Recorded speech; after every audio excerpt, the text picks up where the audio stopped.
Hello hello hello. तो आज हम बहुत important chapter cell the unit of life, जहाँ से हर साल सवाल आते हैं उसके बारे में बातें करने जा रहे हैं।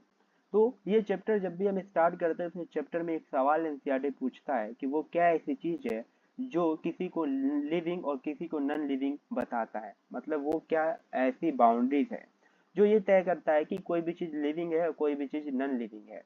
तो इस चैप्टर के नाम को हम पहले पढ़ते हैं, cell the unit of life. मतलब ये कहा गया कि सेल जो है एक सबसे बेसिक यूनिट है लाइफ का, सबसे बेसिक यूनिट है लाइफ का, ये बोला गया।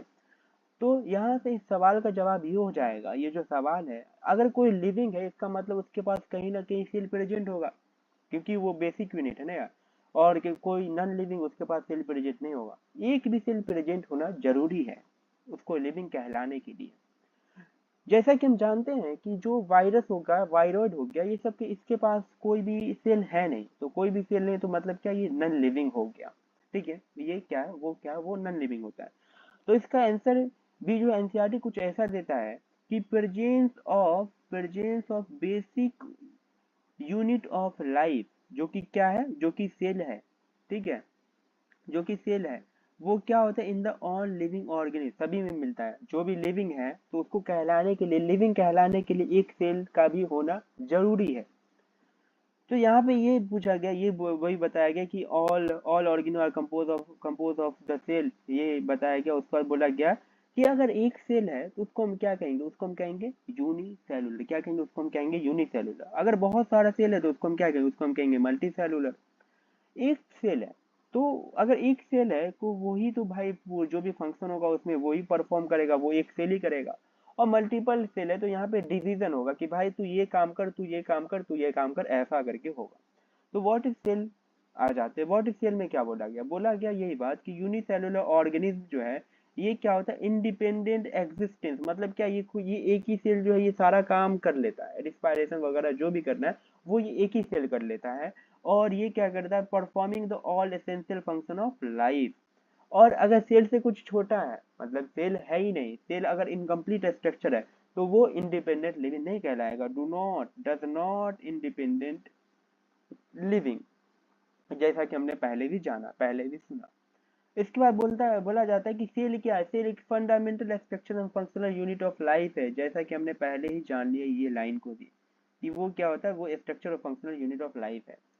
फिर क्या आता है, फिर हम देखते हैं इसके बारे में, ये रूट है, इसको अच्छे से हाईलाइट कर देता हूँ। ठीक है, हाँ ये होगा। अब इसके बाद बात कर लेते हैं, एक आता है एंटन वन लिवेनहॉक। इन्होंने क्या किया था, इन्होंने पहले जो है लिविंग लिविंग सेल को मतलब देखा था इन्होंने।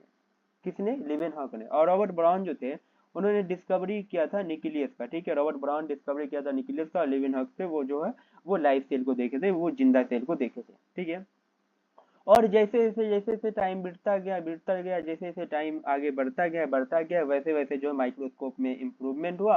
और इम्प्रूवमेंट हुआ तो हमको बहुत सारी चीजें जानने को मिली सेल के बारे में, बहुत डिटेल में अपन जा पाए। ठीक है, इसके बाद बात कर लेते हैं सेल थ्योरी के बारे में। किसके बारे में, सेल थ्योरी के बारे में।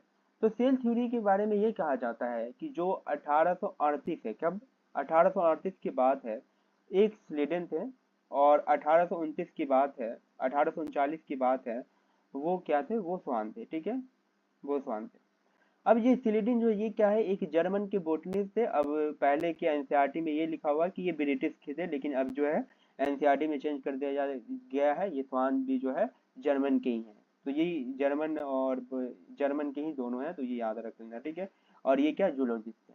अब इस सिलिडिन के बारे में बात करते हैं। सिलिडिन क्या है, एक बोटनिस्ट है। इसका मतलब वो कहीं ना कहीं प्लांट पे रिसर्च करेंगे, और प्लांट पे इन्होंने रिसर्च किया और फिर इन्होंने एक स्टेटमेंट दिया कि all plant are compose of a different kind of cell, different kind of cell which perform the tissue of a plant. ठीक है, और उसी टाइम पे जो स्वान थे 1839 में, इन्होंने ये जूलॉजिस्ट है तो ये किस पे रिसर्च करेंगे, ये एनिमल पे रिसर्च करेंगे पहले तो। और जबकि इन्होंने प्लांट पे भी किया था, बाद में प्लांट पे भी किया।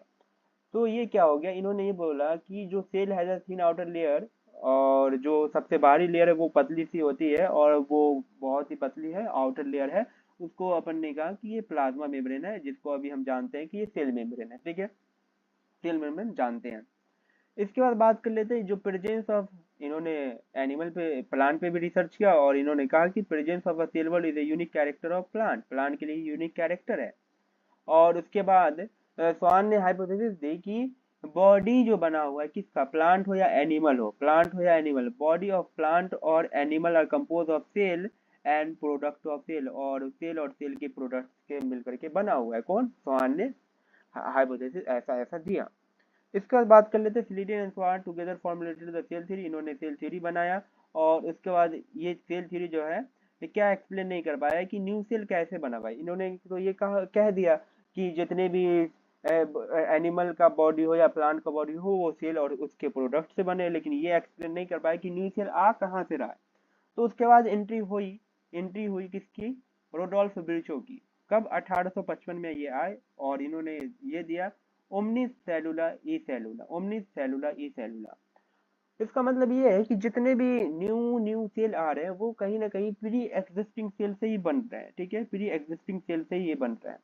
और ये कब हुआ, ये एक ये भी है, ये एक पीवाई की बेकअप नीट 2019 का ये पीवाई की भी है, ठीक है, ये वाला, ठीक है, ये जो है ये वाला।